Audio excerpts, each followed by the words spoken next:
Let's make my gluten-free sesame prawn toast. Watch the video to learn more. If you want sesame prawn toast just like the Chinese takeaway, then this is the recipe for you. And you know what? It's so damn right bloody easy. Now this is a gluten-free version, but if you're not gluten-free, then just use normal bread, etc, etc. Really easy. You basically whack most of the majority of the stuff into a blender, blend it up, a little bit of seasoning, and then basically cut triangles with your bread, and then pop your prawn mixture on top of your bread just like so, and then dip it in sesame seeds.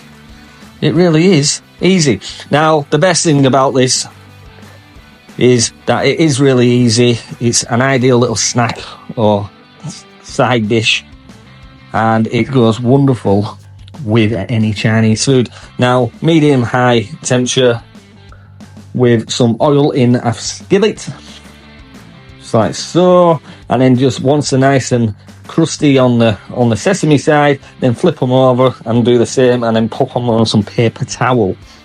They go perfectly with Gods of Sauces Thai chili jam, and I mean perfectly. They are yum. If you go to godsofsauces.com.au, put the code in, get saucy, you'll get 10% off. Yes, I am very impressed with these, and I will be making them for Mrs. Cooper.